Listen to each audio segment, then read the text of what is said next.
So I pulled the boat ahead and dropped the chain block down, and it's one concern I had that turned out it wasn't an issue, was I wasn't sure if it would go down low enough to pick the engine up off the ground and then hoist it all the way up to the top above the boat. I wondered if we might have to bring it up part way, support it, shorten things, and bring it up the rest of the way, but there were plenty of length in the chain. I've got it up probably 2 feet from the bottom, and it's around the height of the top of the engine now. So that spreader will, I'll hang on to the engine from both sides of that spreader, take it up from there. And yeah, the boat pulled ahead just fine. I took one of my drawbars. You never know what might interrupt trying to make a little video. I just had a visit by the Jehovah's Witness, and then when I was ready to try to record again, a big 4-engine plane, not a Hercules, but something big and slow and lumbering and loud, went right over top of me, and it's like, okay, I guess I better wait a little longer till he's out of range. So as I was saying, I took one of my drawbars that normally is reversed to be up much higher off the ground. So the deal here is our driveway has some slope. So to have the boat level to work on, I had the tongue jack fully retracted right down to where the front of the trailer was, about as far off the ground as it is right now. And I decided if I took that drawbar and flipped it and put the ball on the other way, I wouldn't have to have the front of the boat jacked a mile high, save my arm with the crank, and also keep the boat relatively level, so when we're installing the engine, it's relatively level. So yeah, I did that, and it worked great. The fact that I have no weight distribution bars on, it squatted the back end of the van a bit, and barely got the trailer off the jack, off the ground, but it worked. I nosed it ahead, I don't know, 5 feet or so, and it's still pretty close to level, so it'll be easy to work in there. We won't be on a slope. And yeah, so now we're at a point where the boat is far enough ahead that we can slide the engine out to underneath the hoist it up, back the boat in under it, and set it inside the boat. That's the plan. Let's hope it works. I have the boys arranged to come tomorrow morning, and the plan was we would, using brute strength, slide the engine from there across the floor and over to here, and then, you know, hoist it and put it in the boat. Well, I got all ready for that to happen, and then it's like, well, I wonder if I just used that 2x4 right there and just kind of stuck it in underneath the where the forklift can go and pried it. It took me about 10 minutes and very little exertion to slide it over here.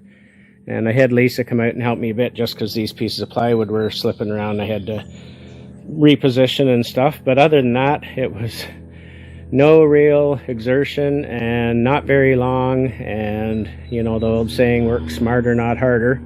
I imagine us all tugging and heaving and probably straining things. And this old body doesn't like straining things. So, yeah, so it's here. And so I forget, last weekend I think it was, I welded up that little cross thingy. They tell you to use a spreader because the hooks are down in here, and if you don't use a spreader you're going to be damaging stuff, so they tell you have to use a spreader. You know, an engineer could do the math and tell you how strong it has to be, but I took this piece of 2-inch square 1/8-inch wall tubing, and it's like, I think that's strong enough. And so yeah, I welded this hook on here. So what I've done here, all the crate that it comes from the factory, it's quite a heavy steel. That's like 1/4-inch wall, 2-inch square tubing framework that the engine is mounted on. It's quite a neat system they have. They tell you all to return it to Lexington, Tennessee, but I wasn't charged a fee for it, and I don't get a refund for it, and I'm not about to go to Tennessee with it or ship it, so I've got some metal that I can use for this and that, and I'll take the plastic to the scrap because I have no use for this big plastic, but Anyway, it's a very heavy-duty packing system. Apparently, it said on the thing you can stack them 5 high in a warehouse, so they're strong enough to stack 5 up with this package system. So yeah, so just to test the strength of everything I've done here, I left that framework attached to the engine, and so I've got it now where the engine is free to slide around and everything seems to be fine. It didn't do any creaking or groaning or anything, and it seems like it's plenty strong. So now I can set it back down, pull out some pins, and then the engine is ready to lift up and put in the boat. Yay, so far my plan is working great. And there we have the engine hanging on the hoist, ready to take it up to the top and slide the boat underneath it and then lower it down in. So yeah, it's seems like the plan's going to work. So now I just have to do the next step. I promised Lisa I wouldn't crank it up there without her present, just in case I end up crushed under a motor or something. I guess she's a little concerned. I don't know. Nothing to worry about. So there's the engine up high enough that should be able to slide the boat under it. As my wife Lisa just said, there's 30 grand hanging in the air. Let's hope nothing bad happens. So the boat slid under the engine without bumping anything, and now I'm going to lower it down into the engine compartment, see if it lines up with everything the way it should. Fingers crossed. It's a really snug fit. There's the clearance to the hatch on the front. There's the clearance to the hatch on the back. It went through. Got about a foot to go to get down all the way, but it appears it's going to go in there. Today is a very good day. Let me tell you why. I don't know if you've ever heard the expression, you don't know what you don't know, but today was one of those perfect examples of that expression, what it really means. So let me show you what the deal is here. When you install the engine in the engine compartment, you have to do all the motor mounts, get them set up and everything, and then you have to align the gimbal bearing in the outdrive, which is in this neighborhood. Actually, no, I guess it's back in there. You have to align it with the coupler, it's called, on the engine, which is where the shaft transfers the power from the engine to the sterndrive down to the propeller.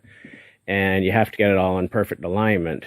And we installed the engine a couple of days ago, and I tried, and this is the alignment tool. It has to slide in through the coupler and into the engine. And I tried, and it would not slide in there. It just wouldn't. And I couldn't figure out why. And this is where you don't know what you don't know comes into play. I did not realize that this gimbal bearing that's down inside there, the whole reason it's called a gimbal bearing is because it can rotate around as needed so it lines up perfectly. And so it wasn't perfectly aimed at where the engine is, and it was just when I'd push the alignment shaft in, it would just bang into the, the coupler, and not slide into its opening. And I figured the engine isn't in the right place. It has to move somehow, but the mounts aren't really adjustable back at the back of the boat. They're only adjustable at the front, so you can raise it and lower it or rotate it side to side. And I'm laying in bed at 5 o'clock this morning trying to figure out, how am I going to make this come together? What's the problem? What am I missing? And so while I was having breakfast, I watched a couple of videos, YouTube videos, and I learned that bearing has movement in it. I thought it was a solid bearing lined up the way it's lined up, and there's nothing you can do with it. Once I figured that out, or learned that, I moved it a bit, which it's stiff. It doesn't just wobble around. It takes a hard push to move it. But once I did that, I was able to get my alignment tool in, and actually it's aligned perfectly. It slides right in with, it's tight, but I think that's just a case of the alignment tool is tight.